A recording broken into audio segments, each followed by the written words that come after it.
falar por vocês.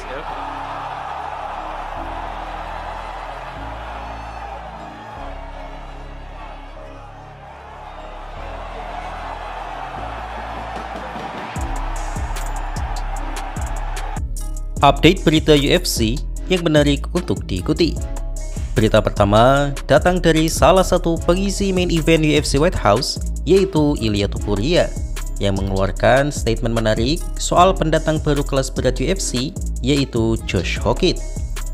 Seperti yang kita tahu, Topuria memang terlibat keributan dengannya akibat ulah sampah masyarakat UFC tersebut yang mencoba membangun drama dengan Alex Pereira. Josh Hockett memang membawa nuansa baru dengan berakting layaknya Colby Covington. Tapi masalahnya, gaya trash talk-nya dinilai terlalu gila nih dan menjijikan oleh banyak fans UFC, sehingga tidak berlebihan untuk menyebutnya sebagai sampah UFC. Terus, apa bedanya dengan Conor McGregor, Colby Covington hingga Sean Strickland? Tentu saja berbeda jauh.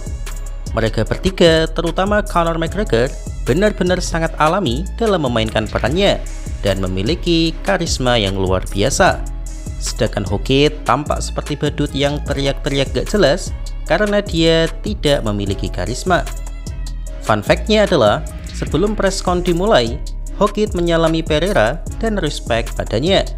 Tapi begitu preskon dimulai, ia langsung berubah total dan memaki-maki Pereira serta membawa-bawa nama ibu Pereira. Alex Pereira yang entah tidak mengerti bahasa Inggris Hockett atau memang dia bagus dalam menahan emosi, hanya mendiamkan tingkah badut itu. Tetapi justru Ilia Topuria lah yang langsung pasang badan membela Alex Pereira. Topuria mengatakan bahwa fighter seperti Alex Pereira tak perlu berbahasa Inggris untuk dicintai oleh para fans, karena faktanya aura superstarsnya sudah cukup menjadi daya tarik penonton. Mereka pun terlibat adu mulut hebat hingga Topuria berhasil menghantam Hockett dengan lemparan kalengnya. Yaps, untuk satu ini respect untuk Topuria, karena meskipun ia juga pengguna trash talk, tapi ia sangat anti membawa-bawa nama keluarga dalam trash talk di industri ini. Hockett pun akhirnya diusir dari press conference karena dianggap sebagai pemicu keributan. Setelah press conference, Ilia Topuria mengeluarkan statement menarik bahwa Hockett beruntung karena ada banyak security di sana. Karena kalau tidak, ia pasti akan menumbangkan Hockett dengan pukulan KO-nya. Iya, jujur saja saya respect akan keberanian Ilia Topuria, tapi kepercayaan dirinya memang di level berbeda. Acting Hockett memang sampah, tapi dia benar-benar bisa bertarung dan perbedaan berat mereka terlampau jauh.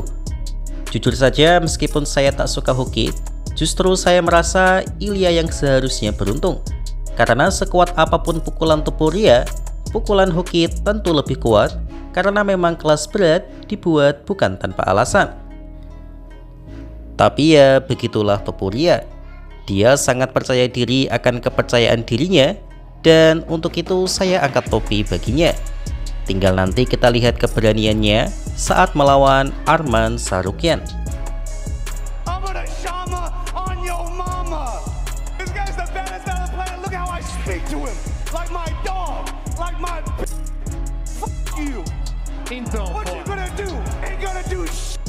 No meio de todo mundo, ele quer aparecer. Por que ele não fez nada lá?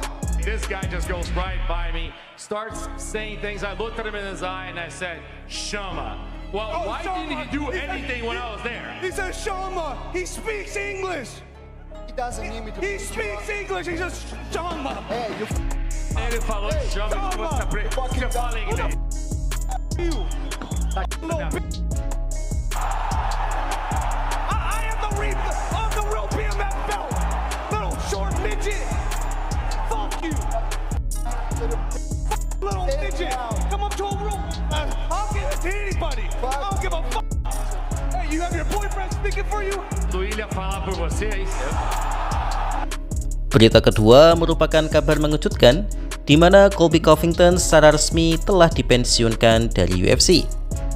Yaps, ini mengejutkan karena beberapa waktu lalu Colby mengumumkan akan segera comeback ke UFC dan akan naik ke kelas menengah. Tapi tampaknya UFC sudah tidak menggubris Colby karena mungkin banyak pertimbangan. Pertama, Colby sudah melewati masa primanya, karena itu UFC sudah tidak terlalu bernafsu padanya. Laga terakhirnya melawan Joaquin Buckley sudah menunjukkan di mana Buckley mampu menahan gulat Colby, sedangkan Buckley diayam-ayami oleh Kamaru Usman dan Sean Brady dalam bergulat. Kedua, Colby sudah menerf trash talk-nya dan tidak sebrutal dulu, yang menjadikannya sebagai aset UFC. Perlu diketahui, sudah sejak lama UFC tidak menyukai gaya bertarung Colby yang dianggap sangat membosankan dengan gaya gulat klasiknya. UFC sudah berniat memecat Colby, tapi karena Colby berubah menjelma sebagai trash talker hebat yang menjadikannya sebagai musuh masyarakat, akhirnya UFC tetap mempertahankannya.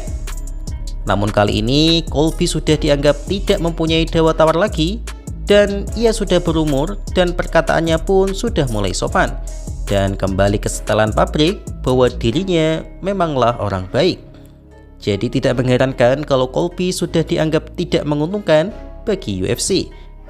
Saya rasa sebenarnya UFC masih menginginkan Colby untuk bertahan dan menjadi batu lompatan fighter baru. Tapi Colby menolak itu karena dia tidak sudi menjadi batu loncatan. Karena itu di akhir-akhir ini Colby sering mengkritik kebijakan UFC. Ya semoga saja Colby Covington tidak pensiun 100% dari combat sport, karena kemampuan gulat murninya masih bagus dan memang tampaknya saat ini ia akan semakin fokus mengikuti event RAF Wrestling. Well, multiple reports are stating that Colby Covington has retired. There it is. Retired. Now this is on the website, and I do believe at least one outlet has posted. Vox Media is reporting that Colby Covington has retired.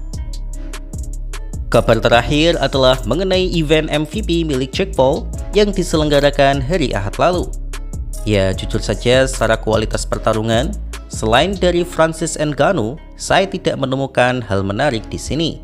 Ya ini wajar mengingat selain dirinya yang mengundurkan diri dari UFC, mereka semua adalah mantan petarung yang sudah dibuang oleh UFC karena sudah melewati masa primanya. Namun yang akan saya bahas di sini adalah mengenai bayaran fighter yang menjadi alasan Jake Paul menyelenggarakan acara ini. Kalau untuk bayaran bintangnya ya sama saja lah, tidak ada yang spesial. Bahkan main event UFC pun mendapatkan bayaran yang lebih banyak. Tapi yang menjadi persoalan adalah bayaran fighter debutan atau fighter kelas rendah. Jake Paul mengatakan bahwa UFC benar-benar tega membayar fighternya di bayaran pokok $12.000 untuk debutan. Sedangkan Jake Paul berani membayar $40 hingga $60.000 sebagai minimal bayaran. Lalu apakah ini artinya MVP lebih seksi untuk fighter perintis? Menurut saya tentu tidak. Karena meskipun bayaran MVP lebih besar, tapi tidak ada kejelasan pasti berapa kali fighter akan bertanding dalam 1 tahun. Sedangkan dalam UFC yang sudah mapan, fighter sudah dijamin akan mendapatkan jadwal pasti dan bayarannya tentu akan naik jika performanya naik. Lagi pula, bintang MVP saat ini pun juga jebolan dari UFC, yang itu artinya peluang fighter untuk menjadi bintang lebih tinggi di UFC daripada di MVP. Ya ini akan jadi pembahasan panjang sih, tapi menurut teman-teman, apakah MVP bisa menyaingi UFC ke depannya? Bagaimana menurut kalian?